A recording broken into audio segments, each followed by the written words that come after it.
Today we are visiting Golden Coast Mead in Oceanside, California.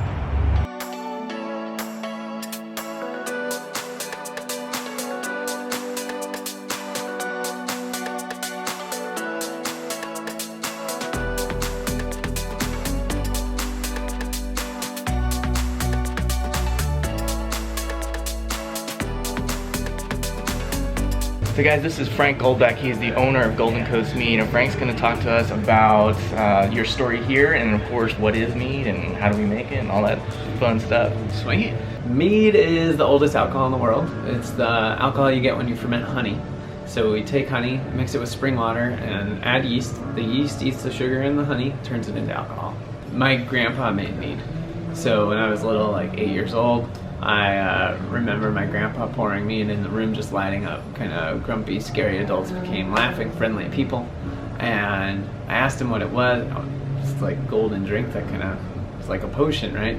And he was like, oh, it's the adult drink made from honey. We decided we needed to start making it. So we made it for friends. Before long, they were drinking 5 gallons in a night. And one of my buddies was like, Frank, people would give us money for this. And I'm like, that's crazy. And he's like, no, that's how business works. People like something and they give you money for it. Okay. So then I was in the Navy after undergrad, and my wife asked me what I would do if I had all the time, money, and energy in the world. And I answered I would make mead and share it with people. So that's how we got started. This is the mead tree. It has historical mead recipes from all over the world. So we're down here at the base of the mead tree doing, traditionals with honey, water, and yeast. But then when you caramelize the honey, you get a bochet. Then morat was made with mulberries, mitus with carnation blooms, acorns, poplar, and juniper. You can go on and on, but tej is maybe one of the oldest from Ethiopia. It's pretty exciting.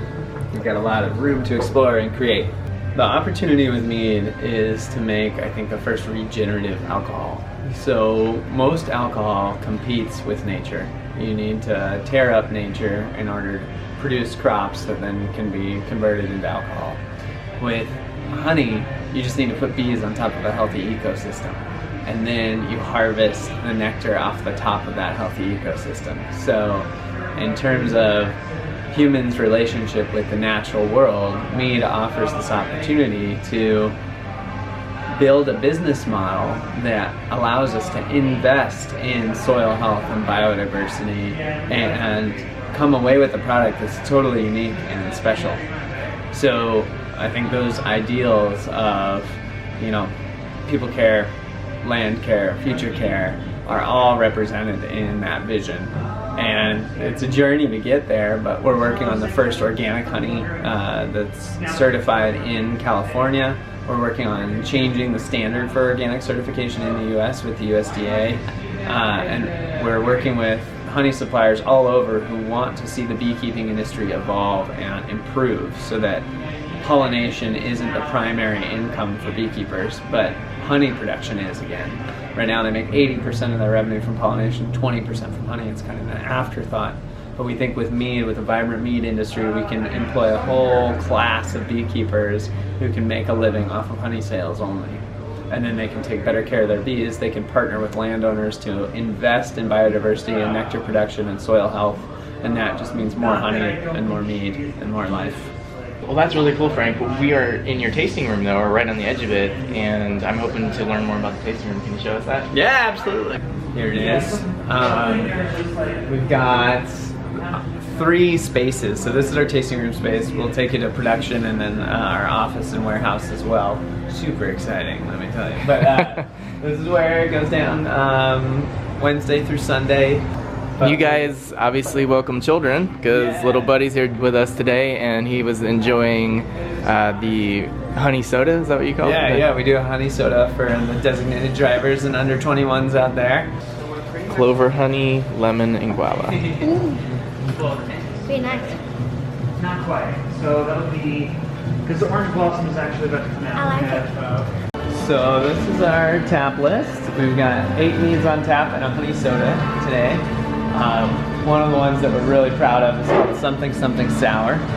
So the something sour is a one-of-a-kind. We use a lactobacillus culture and a California wildflower honey in this batch, and it makes for like this really bright, floral, but balanced and tart and refreshing 12% ABV mead.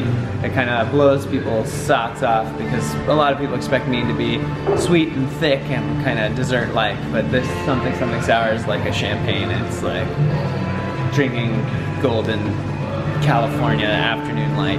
The kind of honey that we use changes the flavor of the mead. So we'll use your knapweed honey today, and it'll have this really great caramely, creme brulee, flan kind of characteristic. And if we do our job right on the mead making side, that'll come through in the mead, and we'll be able to taste that, 6 to 8 weeks from now.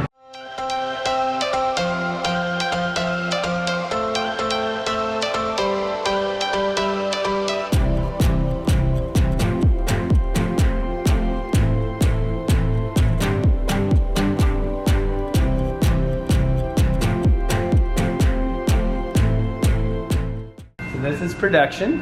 It's where the magic happens. We transform the honey and spring water into mead, or the yeast transforms it into mead. We just facilitate the transformation. We've got a few big tanks, a few medium-sized tanks, a few smaller tanks. So we kind of scale up from small experimental batches up to intermediate-sized batches for kind of local consumption and distribution, up to big batches for larger distribution.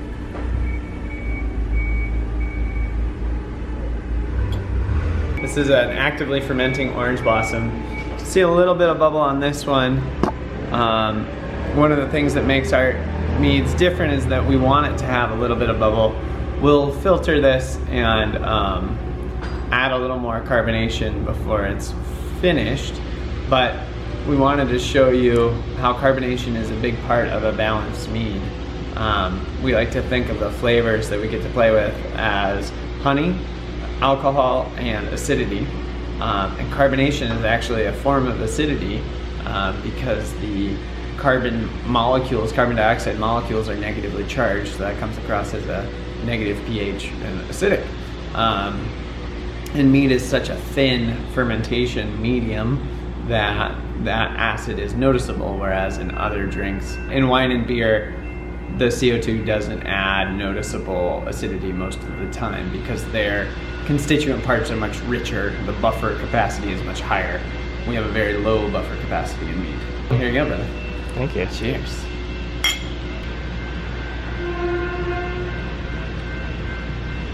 Very nice. You can definitely taste that orange citrusy, that orange blossom honey in there. It's really nice. Yeah. That sweet finish on it, but not cloyingly sweet. Would you call this a dry mead? So this is still like 1.5% residual sugar, and we usually end around 4.4%. So this is a little sweeter than we normally release them at, but wanted to just show you one that's in progress. Varietal honey really comes through that like vanilla, jasmine, orange blossom nose. Then when you take that first sip, just lights up to this like full citrus salad thing. And then the finish, the alcohol definitely comes through at this temp, and the yeastiness is present because of it not being filtered. When we filter it out, that really drops out, and then you're just left with this like bright, sweet, round finish that we love. So definitely one of our most popular meads, and we're looking forward to getting it out there soon. So the bees have to fly like up to 5 miles away from the hive, but usually around 3 miles away from the hive to collect nectar. So they've got this circle that they're gathering nectar from all the flowers they can find in that area.